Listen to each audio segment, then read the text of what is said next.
The smell of burnt almonds and betrayal is something you never forget, especially when it costs you a national title and your best friend's perfect coat. She thought she had ruined me, but she didn't realize I had a PhD in petty chemistry and a whole year to plan my comeback. It wasn't just about winning anymore, it was about making sure that every time she looked at a bottle of Pepto-Bismol for the rest of her life, she'd think of me. My world, for the better part of a decade, has revolved around the scent of lavender oatmeal shampoo, the precise snip of shears, and the soft hum of a high-velocity dryer. I'm a dog groomer, not the kind you find at a big-box pet store, rushing through 6 poodle cuts before lunch. For me, it's an art form. My studio, the Gilded Leash, is my sanctuary. It's a small, meticulously clean space where I transform scruffy mutts into furry masterpieces and pamper pedigrees until they shine. My clients appreciate the care I take, the way I talk to their dogs, the handmade bows I tie onto their collars. But my true passion, the place where my heart and ambition collide, is the competitive grooming circuit. And my muse, my partner in this glittering world of hairspray and high stakes, is Celeste. Celeste is a standard poodle, but that description is like calling the Mona Lisa a painting of a lady. She's an ivory sculpture of canine perfection. Her gait is poetry, her temperament is pure sweetness, and her coat was my canvas. It was a dense, immaculately white cloud that I had spent years cultivating. We were a team. We'd worked our way up from small local shows, sleeping in cheap motels and living off gas station coffee and beef jerky, to the precipice of the biggest prize in the country, the National Grooming Championship. This was supposed to be our year, the culmination of everything. I had perfected a new cut, a variation on the classic Continental clip that was daring, elegant, and technically flawless. We had a real shot. Everyone knew it. The buzz in the grooming community was all about the guy from the small, independent shop and his magnificent poodle. We were the underdogs, the David against a whole army of Goliaths. And then there was Isabella. Isabella Monroe was the undisputed queen of the competitive grooming world. She was old money, the kind that drips from your words and makes your sneer look effortless. Her dogs were always the most expensive, her equipment was state-of-the-art, and her list of wins was as long as my student loan debt. She didn't groom for the love of the craft. She did it for the status. For her, dogs were accessories, and competitions were just another way to prove her superiority. Her grooming station was a fortress of chrome and brand-name products, attended by a small army of harried assistants.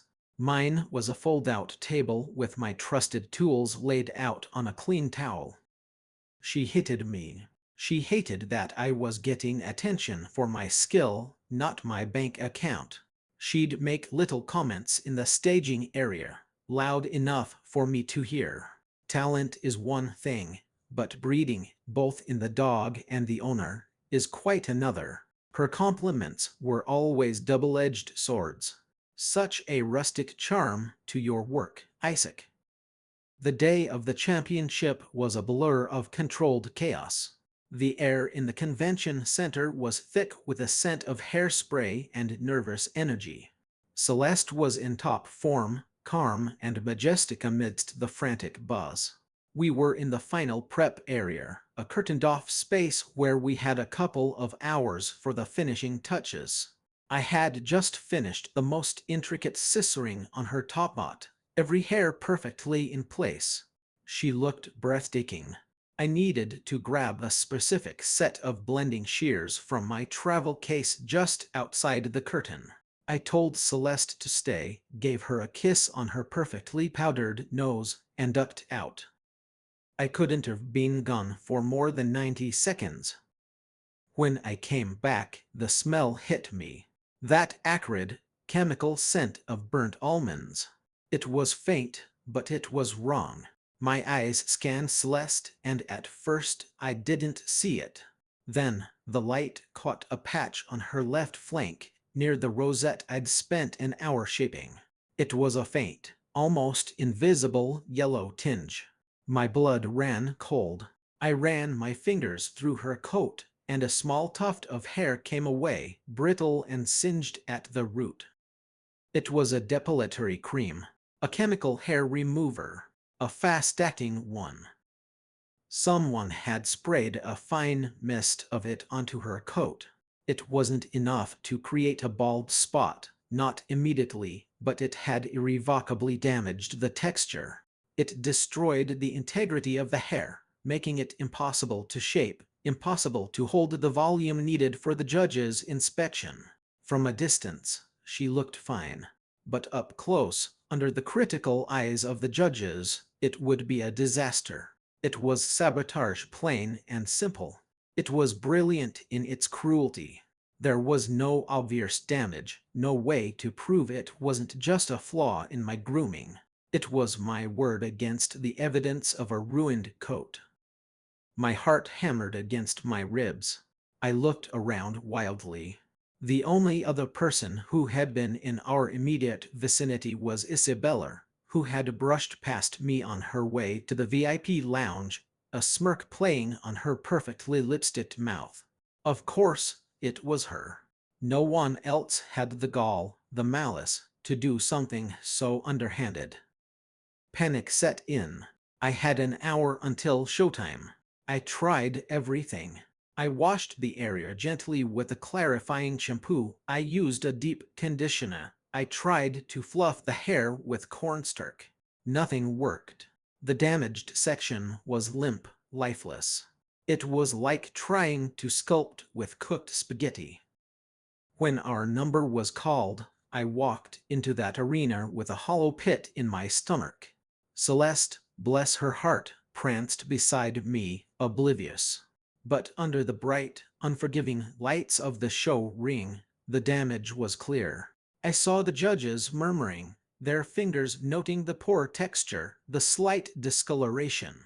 I saw Isabella across the ring with her own immaculate poodle, her expression a perfect mask of feigned sympathy.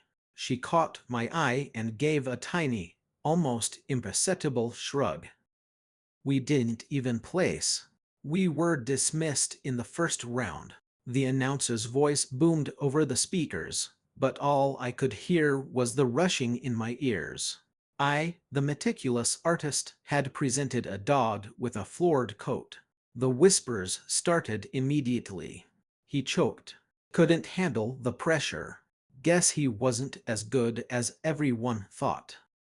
I packed up my station in a daze, my hands shaking with a rage so profound it felt like a physical illness. I had no proof.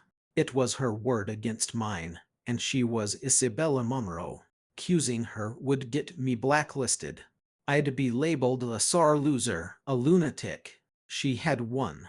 She had not only taken the title but had also destroyed my reputation in a single, cowardly act. As I loaded Celeste into my van, I watched Isabella conduct a series of smug interviews, the massive championship ribbon draped over her arm.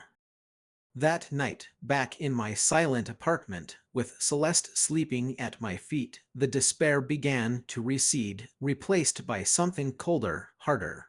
Justice. The official channels were closed to me. The community valued appearances, and she had framed me perfectly. So, if I couldn't get justice, I would have to create my own. It wouldn't be quick. It wouldn't be loud. It would be meticulous, creative, and aimed directly at the heart of her vanity. She had attacked my art, my livelihood, my partner. I would dismantle her empire, and I'd do it with a smile on my face. The pink poodle ploy was born in that moment, not out of rage, but out of a cold, calculated certainty. She hadn't just made an enemy. She had created a monster with a chemistry textbook and a year to burn. The year that followed was a master class in duality. To the outside world, I was the fallen star of the grooming world. I stopped competing. I told everyone who asked that the pressure had gotten to me, that I wanted to focus on my local business. I played the part of the humbled artisan, the guy who flew too close to the sun. It was a convincing performance because, in a way, it was true. A part of me was broken, but in the quiet hours after my last client left for the day, a different Isaac emerged. My grooming studio became a laboratory. My revenge couldn't be a simple eye for an eye. Ruining her dog's coat felt too crude, too much like her own cowardly act. It had to be poetic. It had to be public. It had to be undeniable, and it had to be a direct result of her own greed and arrogance. I needed to create a situation where she would be the agent of her own destruction. That's when I came up with the idea of the miracle formula. Isabella was obsessed with having an edge. She was always sniffing around for the next big thing, the secret product that would give her an advantage. She spent a fortune on imported Japanese conditioners and experimental Swiss finishing sprays. If she heard a whisper about a groomer having a secret weapon, she wouldn't rest until she had it for herself. I was going to be that whisper. I was going to create a Trojan horse, and she was going to beg me to wheel it through her front gates. My plan had two main components: chemistry and psychology. The chemistry part was the most challenging. My undergraduate degree was in art history, not organic chemistry. So I went back to school, unofficially. I spent my nights devouring chemistry textbooks, watching online university lectures, and lurking on obscure chemical engineering forums. My search history looked like that of a mad scientist: thermochromic pigments, pH-activated color change, safe topical dyes for canine use, delayed chemical reactions. I needed a substance that was colorless and odorless, that would bind to keratin, the protein in hair, and that would remain inert until activated. The trigger, I decided, had to be something unavoidable in a competition setting: heat and time. The hot lights of the show ring, combined with the dog's own body heat over an hour or two, would be the catalyst. The formula would be applied clear, but as the temperature rose, it would slowly, beautifully blossom into a vivid, humiliating color. And not just any color. It had to be Pepto-Bismol pink. A cheap, garish, medicinal pink that screamed failure. It was the antithesis of Isabella's carefully curated image of elite sophistication. The early experiments were a disaster. I bought a bunch of white dog hair extensions from a beauty supply store and set up a mini lab in my back room. One formula turned the hair a disgusting shade of brownish green. Another became sticky and matted the hair into a solid brick. A particularly memorable failure created a chemical reaction that smelled so bad I had to evacuate my own studio for a day. I was funding this entire operation myself, and my credit cards were starting to cry. There were moments of doubt, nights when I'd stare at my reflection in the dark window of the studio, a failed formula staining my hands, and wonder if I was losing my mind. Was this all just a petty obsession that was consuming my life? Then I'd see a picture of Isabella in a grooming magazine, holding her new trophy, and the fire would reignite. While the chemistry was slowly coming together, I started working on the psychology. I had to build a legend. I started subtly, dropping hints to my most gossipy clients. Oh, this finishing spray. It's just a little something I've been working on. A custom blend. I'd use a perfectly normal, high-quality spray, but I'd put it in a custom-labeled bottle, something that looked scientific and exclusive. I made sure Celeste looked incredible every time I took her out. Her coat was healthier and more vibrant than ever. When people asked my secret, I'd just smile and say, a good diet and a few trade secrets. The whispers started. Did you hear about Isaac? They say he developed some kind of special formula. My groomer told me he's using some new cellular-level protein treatment. I fanned the flames online, using an anonymous account on a popular groomer forum. I'd post vague comments in threads about coat conditioning. A friend of mine in the industry is getting incredible results with a new enzyme-based serum. Apparently, it strengthens the hair shaft from the inside out. Totally off-market, though. He makes it himself. The breakthrough came about 8 months into my project. I finally found the right combination: a microencapsulated, heat-activated dye suspended in a nourishing, lightweight keratin-based serum. The microcapsules would dissolve at a specific temperature, releasing the pigment. It was perfect. In my tests, the hair stayed pristine white under a normal hairdryer. But after an hour under a 150-watt bulb simulating arena lighting, it would begin its slow, beautiful transformation. The transition was gradual, starting as a faint blush and deepening into an unignorable, vibrant pink. And the best part, it was completely safe. The dye was a food-grade colorant that would wash out after a few baths. I wasn't a monster. I wasn't going to harm a dog. I was just going to humiliate its owner. With the formula perfected, it was time to set the trap.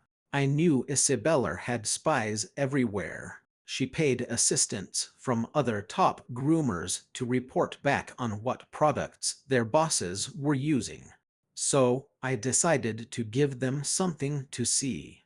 I booked a spot at a small, regional dog show a few states away, a show I knew one of Isabella's protégés would be attending. It was far enough away to seem like I was trying to be discreet, but close enough to ensure the news would travel. At the show, I put on a performance. I kept my new formula in a sleek, silver bottle with a fake scientific-looking label: Follicular Matrix Regenerator Formula 7. I would handle it like it was liquid gold. I'd pretend to shield it from view as I applied it to Celeste's coat. Of course, what I was actually spraying was a simple conditioning mist. The real formula was safely locked away. Celeste, as always, looked magnificent. We won Best in Show easily. After the win, just as I'd hoped, the protégé, a nervous young woman who clearly idolized Isabella, approached me. "Congratulations," she said, her eyes darting to the silver bottle on my grooming table. "Your poodle's coat is just unbelievable. I've never seen such luster." I gave her a conspiratorial smile. "Thanks. It's been a lot of work. This little guy helps," I said, tapping the bottle. "A family secret. You know how it is." I saw the flicker of intrigue in her eyes. I knew the message would be delivered to Isabella by morning. The bait was in the water. Now I just had to wait for the shark to circle. The waiting was the hardest part. My entire plan hinged on Isabella's arrogance, on her unshakable belief that she was entitled to anything and everything she wanted. It was a huge gamble. If she didn't take the bait, I had just wasted a year of my life and thousands of dollars on a ghost. The call came 3 weeks later. It wasn't Isabella, of course. She would never deign to speak to me directly. It was a man with a smooth, corporate-sounding voice, introducing himself as a representative for a private investor with a keen interest in the professional pet care industry. He was slick, but I could smell Isabella's influence all over him. "Mr. Evans," he began, his voice oozing false sincerity, "we've been following your recent successes with great admiration. Word has reached us that you've developed a rather revolutionary grooming product. My client is prepared to make you a very generous offer to acquire the formula. I played my part. I acted flattered, then cagey. I'm sorry, but it's not for sale. It's a personal project, something I developed for my own use. Our offer would be in the six-figure range, he pressed. It would set you up for life, Isaac. You could expand your business, franchise it even. Think about it. This was the critical moment. I had to make the formula seem desirable but ultimately unattainable through legitimate means. If they could just buy it, my plan was dead. She had to be forced to steal it. I appreciate the offer, I really do, I said, injecting a note of finality into my tone. But some things aren't about money. This is my edge, my secret. It's not for sale, not for any price. I hung up, my heart pounding. The line had been cast. For the next 2 months, a strange cat-and-mouse game ensued. I received another, more aggressive, offer from the investor. I refused it again. Then, the weird things started happening. My studio's trash was rifled through one night. I caught a woman I didn't recognize trying to take pictures of my product shelves through the front window. A new client with a perfectly groomed bitch on fries spent her entire appointment asking increasingly pointed questions about my grooming process and the products I used. It was clear Isabella was getting desperate. She couldn't stand the idea of me having something she couldn't buy. The national championship was now just a month away. I had already registered. The news of my return to the big stage, coupled with the rumors of my miracle formula, had the forums buzzing. I knew Isabella would be there. She wouldn't miss a chance to put me in my place again, especially now that I was seen as a potential threat. Her desperation would be reaching its peak. It was time to give her an opportunity. My plan was to make it look like I was selling a small, secret batch of the formula to another top groomer, a well-respected breeder from California named Maria. Maria was a friend, one of the few people in the industry I trusted implicitly, and she was more than happy to help me take Isabella down a peg. We staged the entire thing. I discreetly told a few of my more gossipy clients that I was finally letting one bottle of my serum go for an astronomical price to Maria, who was flying in specifically to pick it up. The transaction was to happen at a high-end hotel bar near the airport, a public place, but one that offered the illusion of privacy. I knew Isabella's network would pick up on the chatter.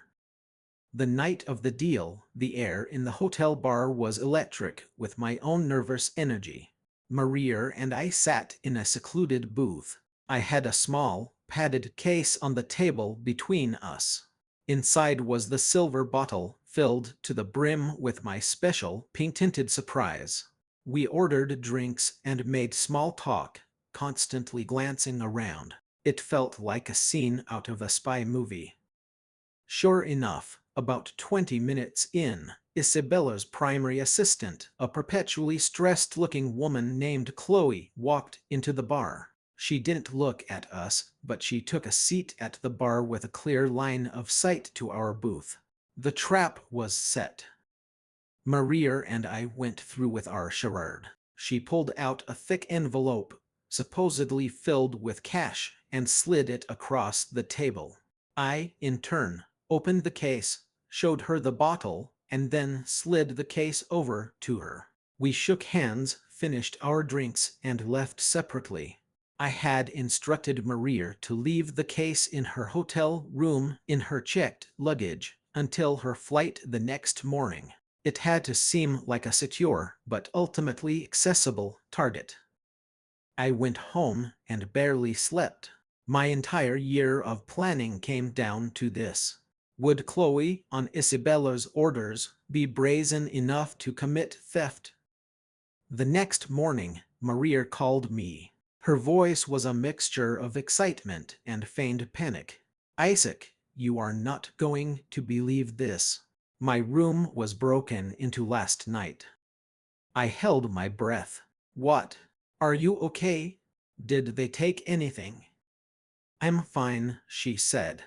"They were professionals, I guess. No mess. They didn't take my wallet or my laptop. The only thing missing is the case." A slow, triumphant grin spread across my face. "Are you sure, Maria?" "Positive," she replied, and I could hear the smile in her voice. "The pink poodle ploy is a go." She had done it. Isabella had taken the bait. She had stolen a bottle of what she thought was my ticket to victory, but what was, in reality, the instrument of her own downfall. The arrogance, the entitlement. I had gambled everything on it and I had won. Now, all that was left was the show. The weeks leading up to the championship were agonizing. On the one hand, I was giddy with anticipation. On the other, a new kind of fear was creeping in. What if she tested it beforehand? My formula was designed to work under specific conditions: prolonged exposure to the heat of arena lights. A quick test with a hairdryer wouldn't trigger the full reaction. But what if she had a more sophisticated setup? What if her team analyzed the chemical composition and discovered the dye? I had sunk every spare dollar and every waking moment for a year into this. If it failed, I wasn't just back at square one. I was broke, exhausted, and I would have let her get away with everything. Walking into that convention center, with Celeste trotting confidently beside me, felt like walking into my own trial. My fate, and Isabella's, was sealed inside that stolen silver bottle. The air at the national championship was exactly as I remembered it, a chaotic symphony of barking, buzzing clippers, and the hiss of 1,000 aerosol cans. But this time, I wasn't the nervous underdog. I was a predator. As I set up my grooming station, I felt a calm I hadn't experienced in a year. Celeste seemed to sense it, staying placid and regal as the storm raged around us. I saw her across the vast arena floor. Isabella. She was holding court at her chrome-plated fortress, laughing with a judge while her assistants scurried around her prize poodle, a magnificent white creature named Lyra. She looked confident, untouchable. She caught my eye and gave me a smile that was pure condescension. It was the smile of someone who believed she had already won. Little did she know, she was about to star in the greatest public humiliation the grooming world had ever seen. The hours of preliminary grooming passed in a focused haze. I worked on Celeste, my hands moving with practiced precision, but my attention was elsewhere. Every few minutes, I would subtly glance over at Isabella's station. I watched as one of her assistants prepped Lyra's coat. And then I saw it. The assistant took out a familiar-looking silver bottle and began to mist it lightly over the dog's perfectly scissored coat. Isabella watched, nodding in approval. They were using it. They were actually using it. I had to physically stop myself from grinning like an idiot. When our time was up, we were led into the show ring. The lights were blindingly hot, just as I had calculated. 20 of the best groomers and their dogs in the country, all lined up for inspection, the culmination of a year's work for each of us. The tension was palpable. The judges began their slow walk down the line, their faces stern and unreadable. I was at one end, Isabella at the other. Lyra looked stunning. The formula, in its inert state, was an excellent conditioner. It gave her coat a beautiful, healthy sheen. For the first 20 minutes, nothing happened. Isabella shot me a triumphant look, as if to say, "Your own secret weapon will be used to defeat you." I just gave a small, serene smile in return. The judging process was meticulous and slow. The judges examined each dog from nose to tail, checking for symmetry, coat texture, and technical skill. As the minutes ticked by, the heat under the lights intensified. I could feel beads of sweat trickling down my own back. I positioned Celeste, my hands steady, my eyes fixed on the judges. But from the corner of my vision, I was watching Lyra. And then it began. It started on the top of her back, right under the most intense spotlight. It was a faint blush, almost imperceptible. A judge was running his hands over Lyra's flank, and I saw him pause for a fraction of a second, a flicker of confusion on his face. He moved on. Isabella hadn't noticed yet. She was too busy preening for the crowd. But I saw it, and I knew. 5 minutes later, it was no longer subtle. A distinct, pale pink tinge was spreading through the pristine white fur of Lyra's topknot and back. A few people in the front row started whispering, pointing. Isabella's assistant saw it next. Her eyes went wide, and she subtly tried to signal to her boss. Isabella waved her away, annoyed. By the time the judges reached the halfway point of the line, the change was undeniable. Lyra's magnificent coat was now tinged with large, uneven patches of the most hideous, medicinal pink imaginable. It looked like a poodle had tried to swim in a vat of stomach medicine. The whispers in the crowd grew into a shocked murmur that rippled through the entire arena. Isabella finally realized something was wrong. Her smile faltered. She looked down at her dog, and the color drained from her face. Her expression shifted from confusion to disbelief, then to pure, unadulterated horror.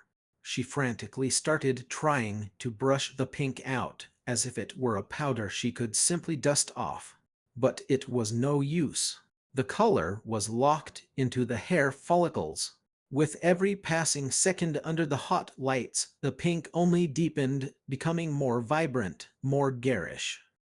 The judges had reached her station. They stood there, mouths agape, staring at the bizarre spectacle. The head judge, a formidable woman with a reputation for being a staunch traditionalist, looked from the pink-splotched dog to Isabella's horrified face. "Ms. Monroe," she said, her voice amplified by the microphone clipped to her lapel, echoing through the silent arena. "Do you have an explanation for this?" Isabella was speechless. She just shook her head, her face a mask of panicked denial. Her lucrative sponsorship deal was with a company that sold whitening and brightening shampoos. Their corporate banner hung right above her head. The irony was so thick you could cut it with a pair of thinning shears. The cameras, which had been focusing on the judge's inspections, now all swiveled to her. A close-up of the Petobismal poodle filled the jumbotrons around the arena. The crowd erupted, not with laughter, but with a collective gasp of scandalized shock. This was the national championship, the most prestigious event of the year, and the reigning queen's dog was turning pink. Her reputation wasn't just ruined, it was annihilated in the most public and colorful way possible. There was no coming back from this. She would forever be the woman whose dog turned pink in the middle of the national finals.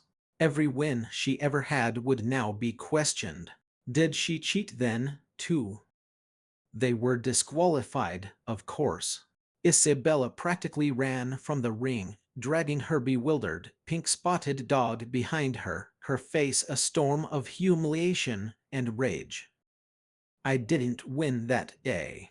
The top prize went to a deserving groomer with a Kerry Blue Terrier. I think I placed 4th or 5th, I honestly don't remember. It didn't matter. As I stood there with Celeste, Watching the chaos unfold, I felt a sense of profound cathartic release. It wasn't about the trophy anymore. It was about justice. It was about showing that integrity and skill mattered more than money and status. In the aftermath, the story exploded. The forums and social media groups were on fire. Isabella issued a statement claiming product tampering, but no one believed her. The story of her trying to buy my secret formula had already leaked, thanks to a few well-placed comments from Maria. The consensus was that Isabella had tried to use some experimental, untested product to get an edge, and it had literally blown up in her face. Her sponsors dropped her within a week. She was suspended from competition for a year for bringing the sport into disrepute. I never said a word. I never admitted to anything. I just went back to my little shop, back to my art. My business has never been better. People come from all over, not just because of the notoriety, but because they know I'm a groomer who genuinely cares. Sometimes, when I'm closing up shop for the night, I think about that day. Was it petty? Absolutely. Was it vengeful? Without a doubt. But as I look at Celeste, sleeping peacefully on her bed, her perfect white coat gleaming under the soft lights of my studio, I can't bring myself to feel a single ounce of regret. I took on a Goliath with nothing but my wits and a little bit of chemistry, and I won. And I have a feeling that somewhere out there, a very wealthy woman can no longer look at a bottle of pink indigestion medicine without feeling a phantom whiff of burnt almonds and betrayal. Thanks for tuning in. If you enjoyed this story, make sure to subscribe and give this video a like. We appreciate everyone and can't wait to bring more stories your way.